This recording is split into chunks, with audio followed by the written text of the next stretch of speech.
Coming up on One Detroit, our Future of Work series examines a new cutting-edge facility that's enhancing the nursing program at University of Detroit Mercy. Plus, we'll take a closer look at a medical breakthrough for the treatment of sickle cell disease. Also ahead, we'll show you the efforts underway in Michigan to raise awareness about teen dating violence. And if you're looking for something to do this weekend, we have a list of options for you. It's all coming up next on One Detroit. From Delta Faucets to Behr Paint, Masco Corporation is proud to deliver products that enhance the way consumers all over the world experience and enjoy their living spaces. Masco, serving Michigan communities since 1929.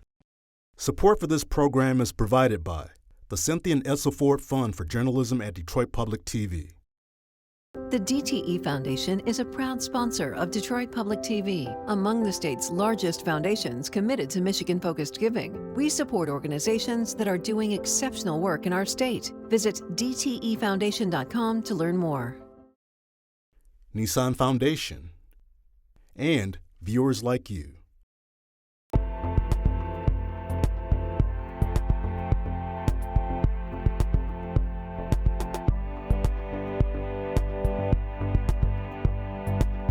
Just ahead on One Detroit, we'll examine the pros and cons of a newly approved gene therapy to treat sickle cell disease. Plus, students in a Macomb County school get a lesson on preventing teen dating violence and abuse. And Cecelia Sharpe of 90.9 WRCJ offers some suggestions on how you can spend this weekend and beyond in Metro Detroit. But first up, a Future of Work report on a new educational training facility at University of Detroit Mercy. It's called the STAR Center, which stands for Simulation, Technology, and Research. The state-of-the-art facility is providing hands-on training for nursing students and giving them a head start on the skills needed to succeed in the medical field. One Detroit contributor, Daijah Moss, has the story.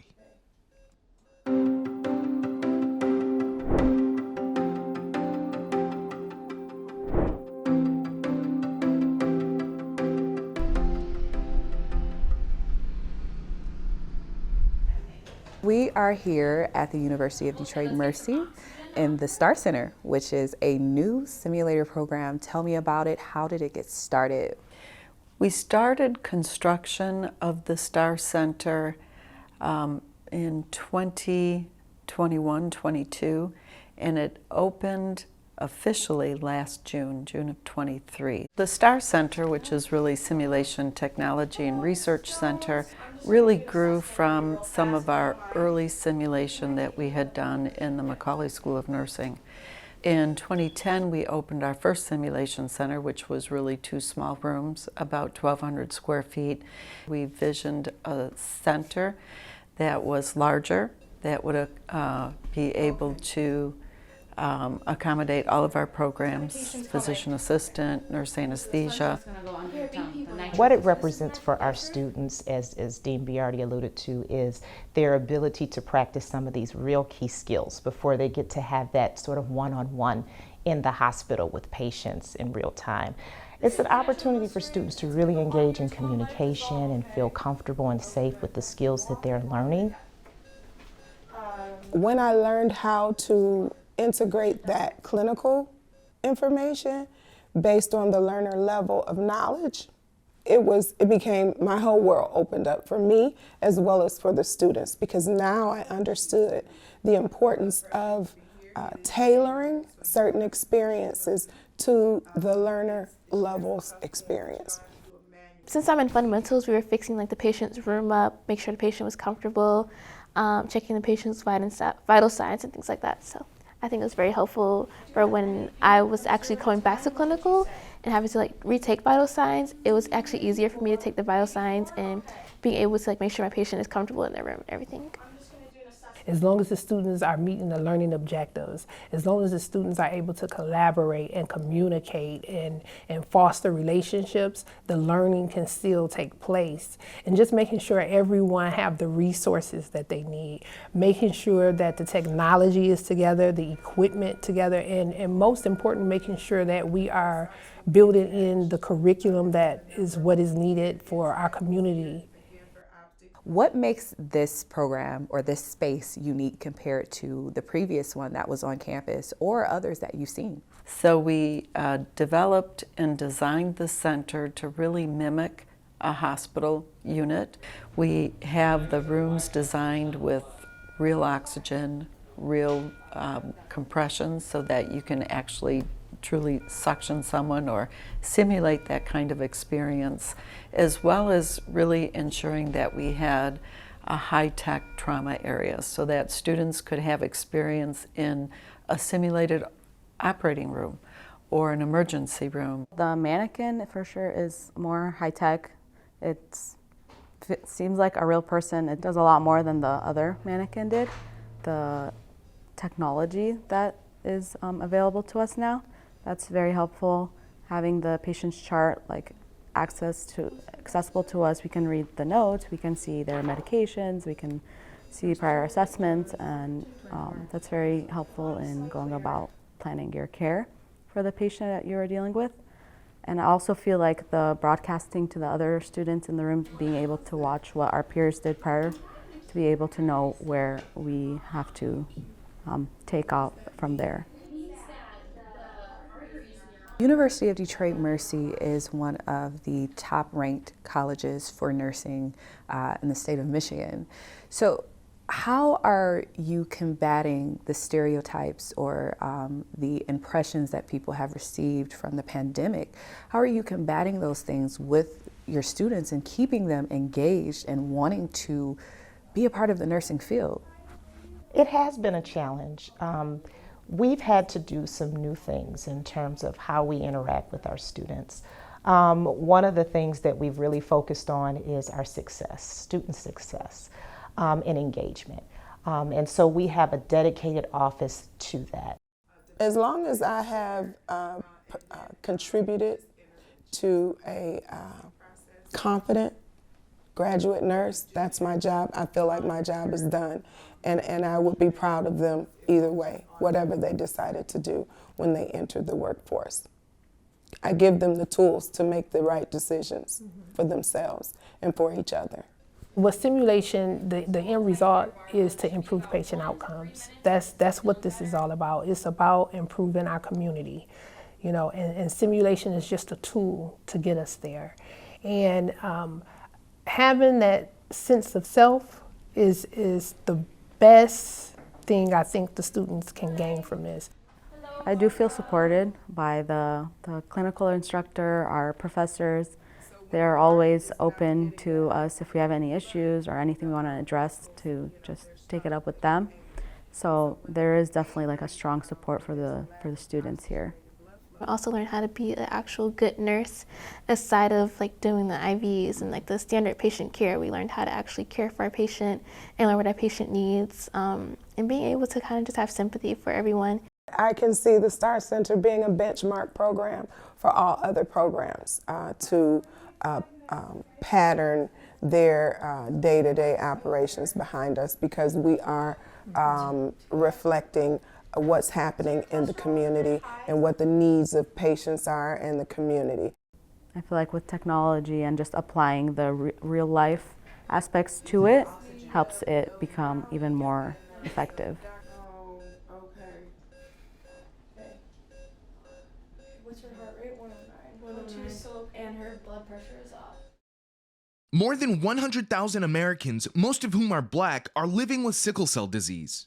Recently, the Food and Drug Administration approved 2 types of groundbreaking gene therapies to treat the debilitating pain caused by the blood disorder. It's the first time gene editing has been used to improve a human illness. American Black Journal host and One Detroit contributor Stephen Henderson spoke with Dr. Melissa Creary, a social scientist and assistant professor in the University of Michigan School of Public Health, about the breakthrough treatment. It means that there's a disruption of the gene.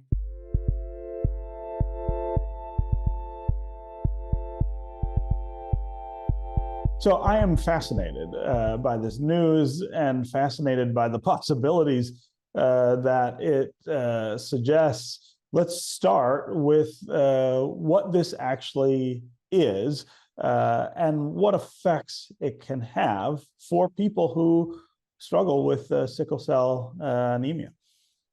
Sure.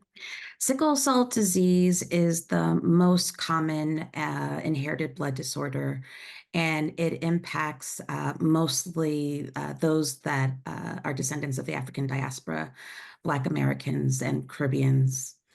And so it's a disease that it's pretty debilitating. And so when we're thinking about the potential for gene therapy and what it can do for the population, it's a really exciting day. So explain to me what this is and how it works, and why it's such an advance in the way to treat this disease.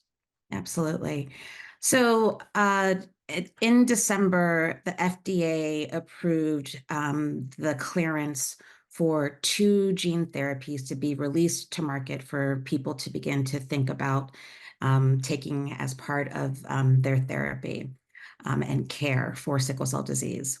And there are 2 types. One is called lovo-cel, one is called exa-cel. Both of these involve taking your own cells and kind of altering them. They involve chemotherapy, they involve long times at the hospital, but that alteration means that either your own stem cells are re-engineered for one of them, or for the other one, it means that there's a disruption of the gene that causes the sickling. And by disrupting that gene, you're allowing fetal hemoglobin, which basically creates really healthy, buoyant red cells to be produced.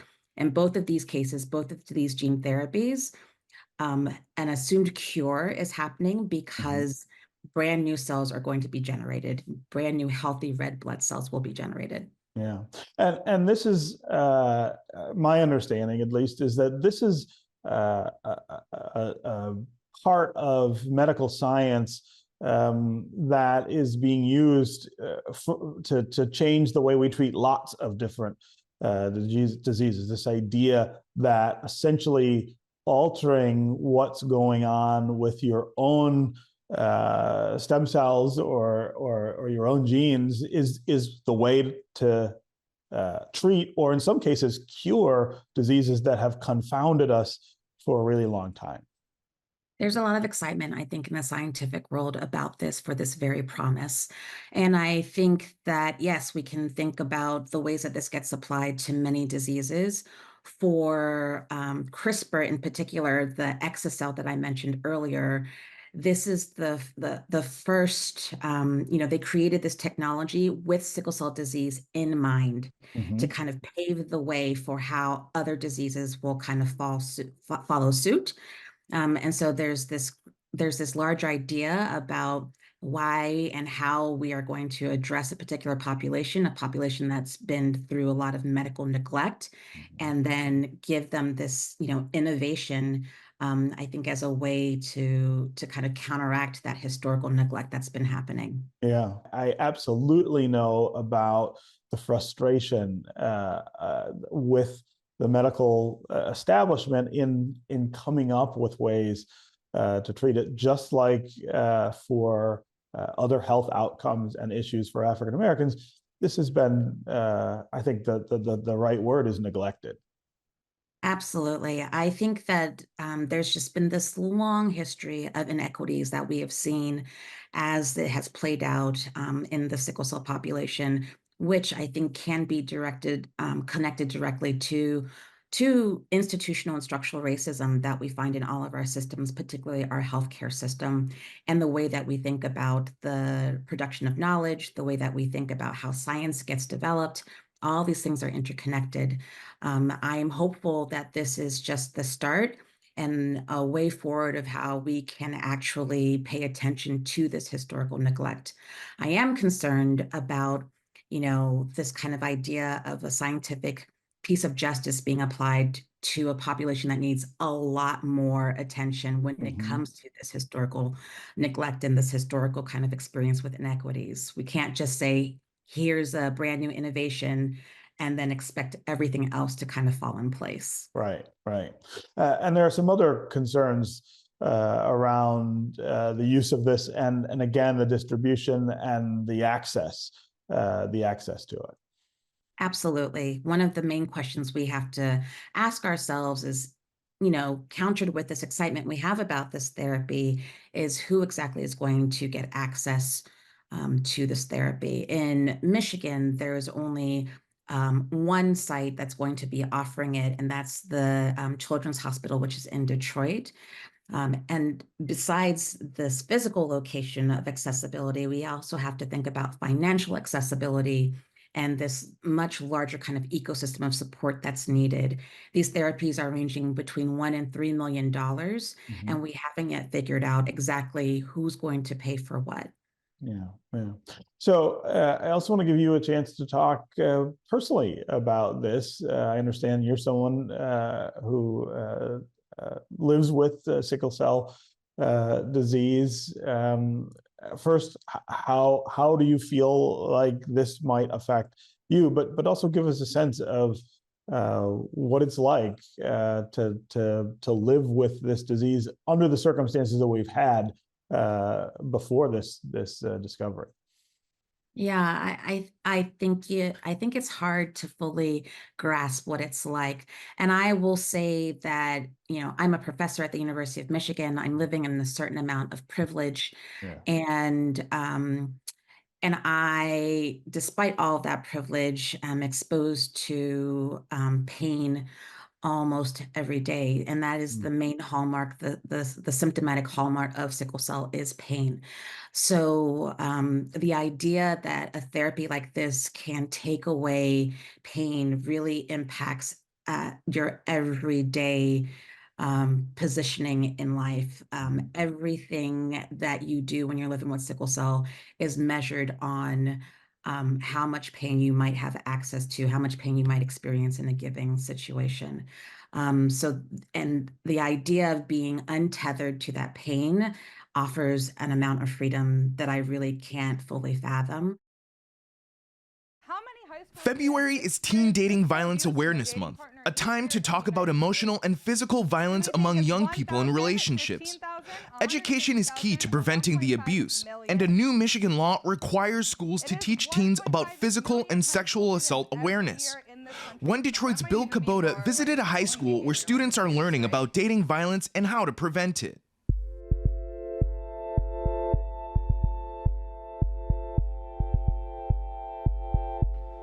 It's Macomb, Dakota High School. Ninth graders learning about relationships. Today's presentation is called Dating Secrets. It is a presentation about teen dating violence. Research shows us right now that as young as 12, that abusive relationships are starting to develop and occur. So this early prevention education in schools is vital to hopefully stop that cycle and end the violence before it even really begins. Turning Point, based in Mount Clemens, advocates for survivors of domestic violence, leading discussions in many Macomb County schools. This session, part of Dakota High's 20-week health class. Okay, quiz. How many high school students experience physical abuse from a dating partner each year in the United States? Do we think it's 1,000, 15,000, 150,000, or 1.5 million? It is 1.5 million high school students every year in this country. A recent national survey found almost 10% of high schoolers reported suffering dating violence. That might even be more like controlling behavior, like abuse, right? Other research shows that violence leaves lasting health impacts well into adulthood. Even though ninth graders, some of them, they're emotionally immature, you're just getting out of middle school, you're just really starting to experience life outside of your family system. That doesn't mean that you don't have the capacity to start to learn about really important life issues. So I hope that people don't take away like ninth grade's too young or they're not ready for this. They are ready for it.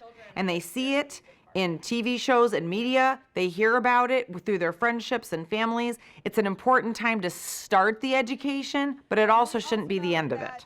Abuse can take many forms, but it is always about that power and control over another person. And our definition of domestic violence applies to people who are in a romantic relationship. They are involved in an intimate partnership, right? So they might be dating or married, something like that.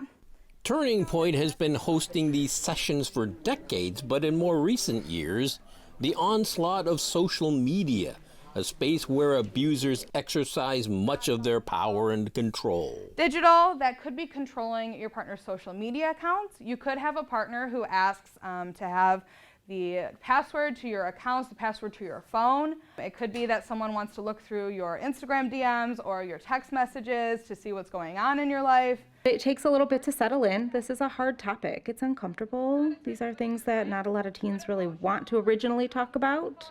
And then we meet them where they're at and have engaging conversations. And part of this program is anonymous questions. And we get a lot of anonymous questions about, what do I do if I'm in a relationship like this? How do I get help? How do I help my friend? A few seniors we talked to say this class has stayed with them since they took it back in 9th grade. It was kind of like, okay, well, I need this class to graduate, so I'm just going to get it done and over with.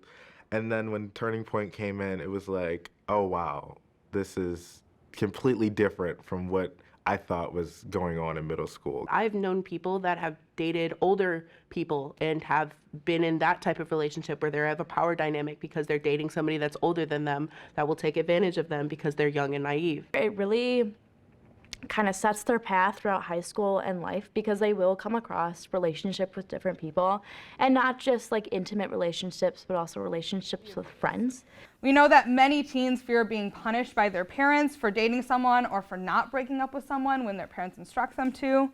Often, teens might feel like their parents are trying to control them, and if someone is already in a controlling relationship, adding that control from a parent can be really difficult and make a teen feel powerless. But we also know that unless you tell your parents, they probably won't know. In one study, while 82% of parents felt like they could identify all of the signs if their child was in a violent relationship, most parents could not correctly identify those signs. A lesson here, confronting teen violence means tough conversations. Young love can blind teens to what's really going on. Even like the littlest things, like being like your partner is constantly asking you where you are with your friends, those are even signs of maybe an abusive relationship or things that might be a little wrong in your relationship. And they really it opened my eyes up a lot. There are many people still out there who don't really think they're in a toxic relationship or being domestically abused because they think that that's all they have. I think that it's important that we have this in 9th grade. One thing that I wish we could do is have it introduced again at a later stage of high school. And I know it's hard in public school. There's so many requirements for students to graduate. Can I have your papers, please? To have it be a one and done, in my opinion, is kind of disappointing. But I'd love to have some kind of a senior seminar where before students are launched into adulthood, that we had additional education on suicide prevention, violence prevention, and also drug prevention information to help launch them out into the world. Okay? And that is kind of where we can draw that line. This is shaping up to be a very entertaining weekend in Metro Detroit, filled with music, film, shopping, and even football activities. Here's Cecelia Sharpe of 90.9 WRCJ with today's One Detroit Weekend. Hi, I'm Cecelia Sharpe with 90.9 WRCJ, here to help you plan your days ahead with some great events happening in Metro Detroit. Southfield is celebrating Black History all month long, and Friday, the city brings the Secret Society of Twisted Storytellers to the Southfield Pavilion. The event is hosted by Detroit Perform's very own Satori Shakur and features 4 storytellers who will share their insights on Black history and culture. On Saturday, the Livonia Symphony performs Melodic Melodies featuring Sibelius Symphony No. 2 in the Clarenceville Schmidt Auditorium at 4 p.m. On Sunday, you can head to the Detroit Historical Society for their celebration of Black History Month. From 10 a.m. to 4 p.m., museum goers can take part in their On the Shoulders of Giants event honoring Black Detroit entrepreneurs with a talk, live music, and a vendor marketplace featuring many of the entrepreneur honorees. Another way to honor Black History Month is to head to the right, where John E. Dow's exhibition, Paths to Freedom, is on display. In the exhibition, Dow uses night imagery to imagine the agricultural landscape his enslaved ancestors encountered during their pursuit of freedom. There's also so much more going on in and around Detroit, so here are other events to check out. Have a fantastic weekend.